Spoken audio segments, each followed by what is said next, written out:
name is Jennifer Boothbell, and I am a manager with the Boys Town National Training Division. I'm the former director of the Boys Town Reading Center, and like many of you, during this time and these several weeks, I'm going to be working from home, as well as trying to help my children, who are ages 11 and 12, learn at home. So I wanted to share with you today just maybe some tips and some tricks that you can use when you're reading with your kids at home to provide them with some additional support. So chances are your kids got sent home with a book or a couple of different books that they're expected to read over their time while they're at home. And those books were probably selected by their teachers based on some of the things that they're working on in their classroom. Well, many of those books could be read independently. This might be a great opportunity for you to take a break from what you need to do and just sit down and read for 10, 15, or 30 minutes with your child. But here are some suggestions for how you can manage that time. So when I'm sitting down to read with my children, something I like to begin with is just kind of setting up some expectations. So when we're reading together, especially when we're reading a literature book or a book for school, I want to talk to them a little bit about how that reading is different from just recreational reading that they might do. So instead of laying down on the couch or being under a blanket with a flashlight, I'm talking to them about what do we look like when we do academic reading. So that might be, I might still be sitting on the couch, but sitting up, having the book, holding the book with both hands, having the book open so that I can read it easily. And also, when I'm reading, especially when I'm reading with another person, reading loudly and clearly enough so the other person can hear, and also the importance of staying focused and not getting sidetracked while we're reading is really, really important. So I just kind of go through some basic expectations with my kids before we sit down to read, and that just helps the entire reading session to go a little bit more smoothly. In the event that we're starting a new book, there's a couple of things I do before we even start to read. One of these things is we take a look together at the front of the book. So when I was starting this book the other day with my 12-year-old son, and this book is called The Giver. It's by Lois Lowry. It's a great book. It's an award winner and a classic, and many kids will read this book in school. We started by just looking at the cover. So I asked my son to think about when he looked at this cover, what was interesting, what made him curious. And I don't know if you can see it, but this cover has kind of an outdoor scene on it. There's a picture of an older gentleman in the upper corner that's kind of looking off into the distance. So the cover doesn't give us a ton of information about what the book is going to be about, but it does maybe make us curious or interest us in learning a little bit more.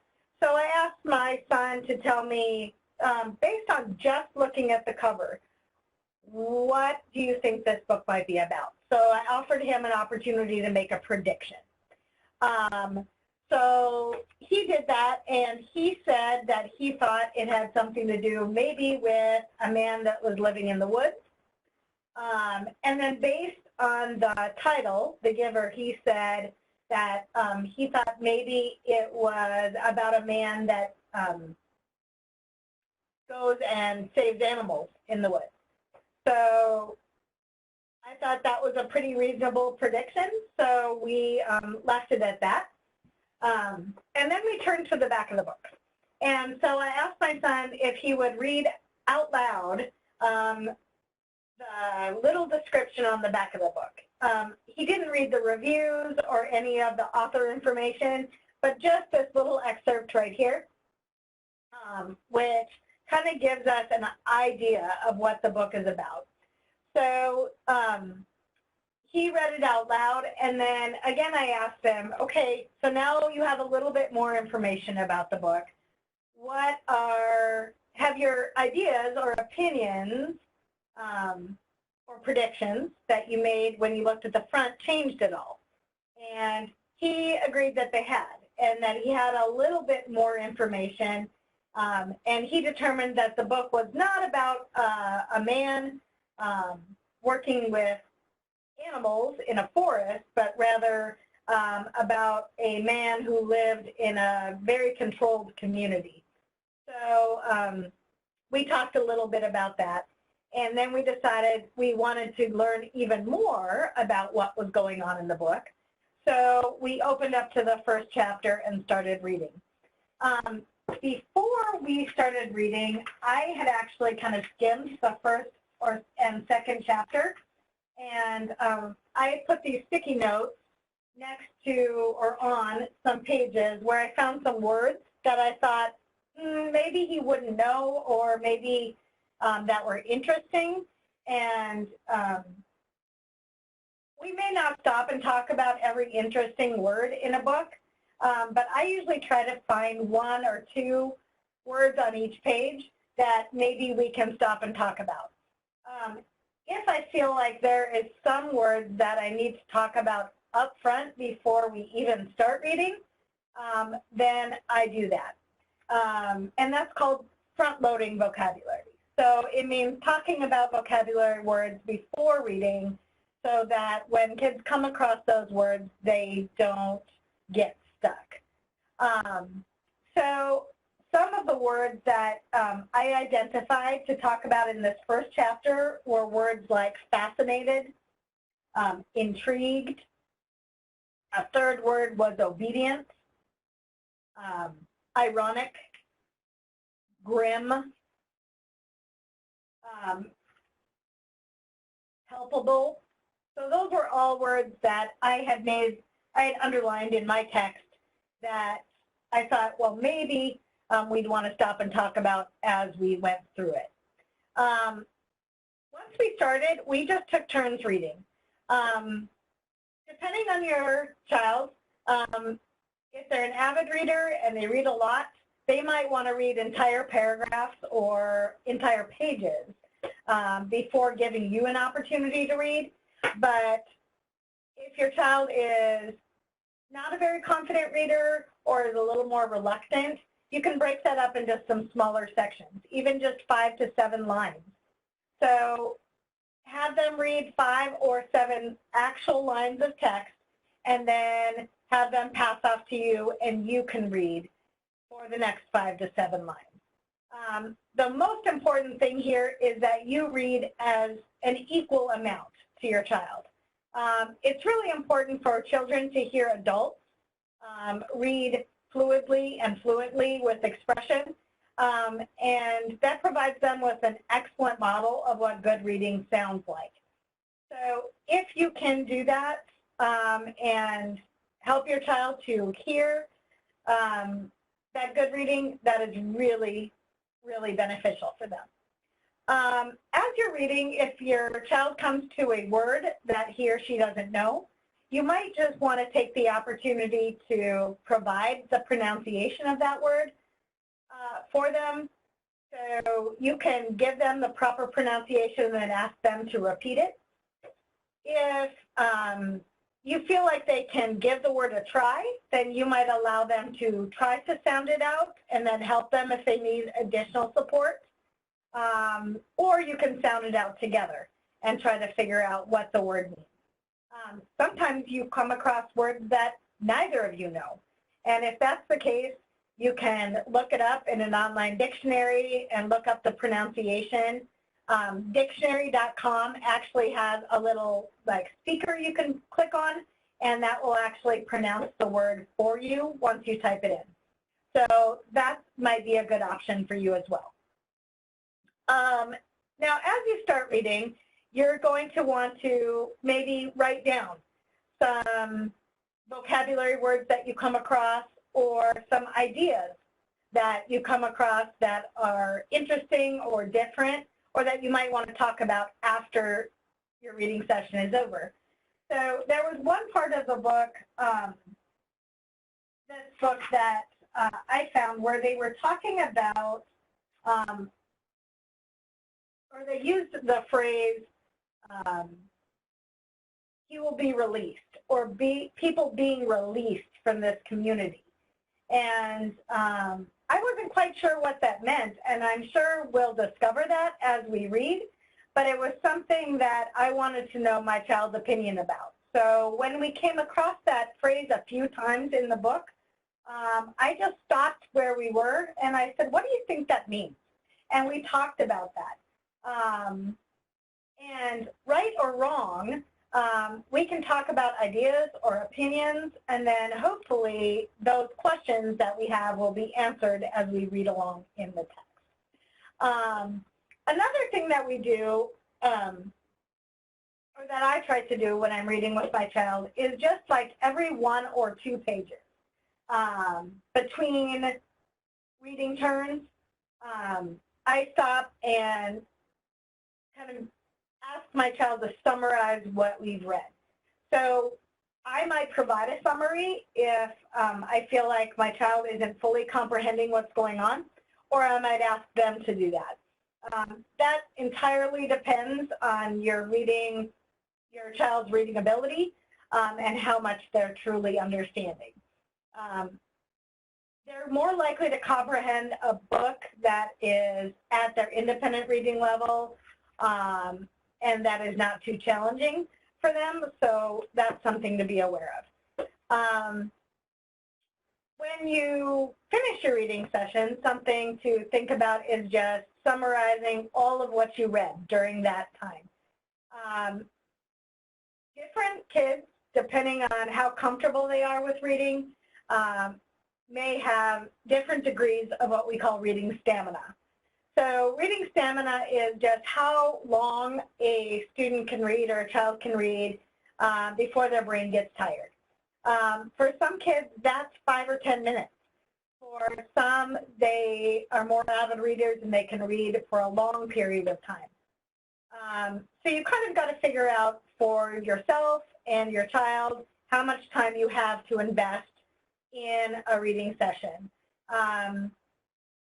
It's okay to start with just 10 minutes or 15 minutes at a time and then gradually increase it by 5 or so minutes each time you sit down to read. In general, about 30 minutes of reading is great. So if you can take an opportunity to read for a half hour with your child orally, that's awesome. Once you've concluded your 15, 20, or 30 minutes of reading, I'd suggest, again, talking about what you read, going back and looking at interesting vocabulary words or phrases. But ultimately, you want to leave your child wanting to read more. So you might ask some open-ended questions, or you might share with your child, you know, the next time we sit down to read this book, this is what I want to know about. These are the questions that I want to answer. And your child might have questions of his or her own. So I might ask them, what do you want to know about the next time that we read? Then schedule your next opportunity, if you can. I know our schedules are very variable right now, and it might be difficult to find time on a daily basis, but if you can talk about your next day's schedule and what it might include, and find a time either over a lunch break or a break between meetings, or just some downtime at the end of the day where you can set up your next reading session, that would be great. Another or 2 more just final tips. First of all, stick with your routine as best you can. So if you've said we're going to read for 15 minutes every day, try to make sure that you find a time to do that. If you are reading a new book and you're not too far into the book, but your child seems less than interested or bored, try to encourage them to stick with the book at least through the 4th or 5th chapter. Sometimes books are not engaging from the very beginning. And so giving the storyline some time to develop might mean that your child becomes more interested the longer you read it. So don't allow them to bail right at first just because they're uninterested in what's going on. They might find that that interest will develop over time. And also, and probably most importantly, I encourage you just to make this reading time with your child fun. You can do different things with what your child is reading, and here's some ideas. One is to create what's called a character sketch, which is you take out a piece of paper and you write, as you encounter each character in the story, you write down their name and a little bit about them. You might even draw a picture of what you think that they look like. So in this first chapter of the book, we encountered a character named Jonas. We encountered a character named Asher. We encountered a character named Lily, who is Jonas's sister, and then Jonas's father and mother. So we might write the names of all of those individuals onto a paper and just write a little bit of information about them. And that helps us to keep track of those characters as we encounter them again and again throughout the story. You might decide to dress up like a character in the book. You might have your child create an iMovie or a book trailer using their computer that can be used, that they can share with each other or with other classmates to entice them to read the book. So maybe it's something they can post on YouTube or a social media site or just with their friends. You might ask them to write a book review that they can put on Amazon or another site, again, telling why they like or don't like the book. You could also have them keep a journal of what's going on in a story. And at the end of a book, you might choose to read or watch a movie. Some books have movies that go along with them, and so if that's the case, this provides you with an additional opportunity to sit down and just be entertained with your child. So hopefully this provided you with some ideas or suggestions on how to manage this reading time with your child or with your children. You can find more ideas on boystowntraining.org, which is our website. We will post links and other tips and suggestions on our website or on our Facebook page that will give you more information and more ideas that you can use when reading with your children. So thank you for your time, and I wish you the best. Bye-bye.